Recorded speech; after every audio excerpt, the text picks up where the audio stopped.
Health insurance लेते time अपने को किन बातों का ध्यान रखना चाहिए उसके बारे में अपन डिस्कस करते हैं।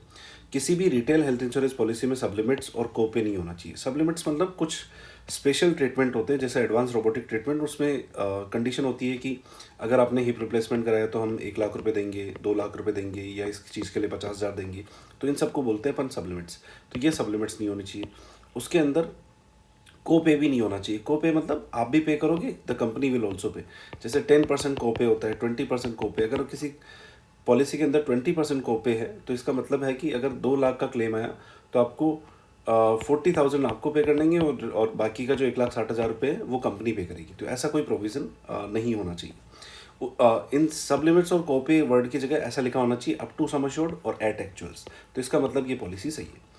रूम लिमिट और प्रोपोर्शनेट क्लोज एप्लीकेबल नहीं होना चाहिए, इट इज़ वेरी डेंजरस।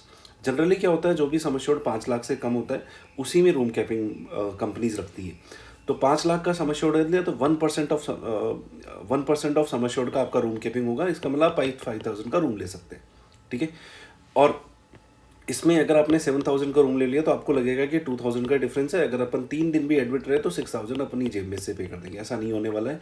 उसी प्रोपोर्शनेट में अमाउंट सेटलमेंट होगा और आपका अमाउंट बहुत कम सेटल हो जाएगा। तो इसलिए या तो सम एश्योर्ड 5 लाख से ज़्यादा रखिए, या फिर देख लीजिए कि उसमें रूम कीपिंग में अप टू सम एश्योर्ड लिखा हो, अप टू सम एश्योर्ड, ठीक है। कंज्यूमेबल्स और सेफगार्ड अदर देन टेस्ट और मेडिसिन के अलावा जो भी आपके इक्विपमेंट्स यूज़ होंगे उनको कंज्यूमेबल बोलते हैं। अराउंड 69 के आसपास कंज्यूमेबल होते हैं। उसके लिए अलग अलग राइडर आते हैं, जैसे क्लेम शील्ड राइडर है, सेफगार्ड है राइडर है। क्लेम शील्ड आता है केयर में, सेफगार्ड आता है अपने नीवा बूपा में।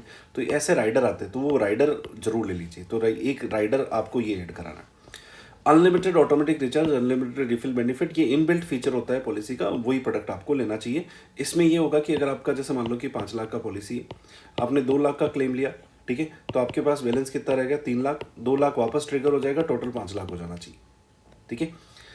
एनसीबी क्या होता है? No claim bonus. No claim bonus generally अगर आपने 5 लाख की पॉलिसी ली तो दो टाइप से सम एश्योर्ड इंक्रीज होता है। एक तो 100% इंक्रीज हो जाता है, मतलब 5 लाख का 5 लाख इंक्रीज होकर 10 लाख हो जाएगा, और एक 5 लाख का इंक्रीज होकर 7 गुना होकर 35 लाख हो जाएगा। तो ऐसी पॉलिसी ली है जिसमें 7 times, 10 times, 15 times sum assured increase होगा।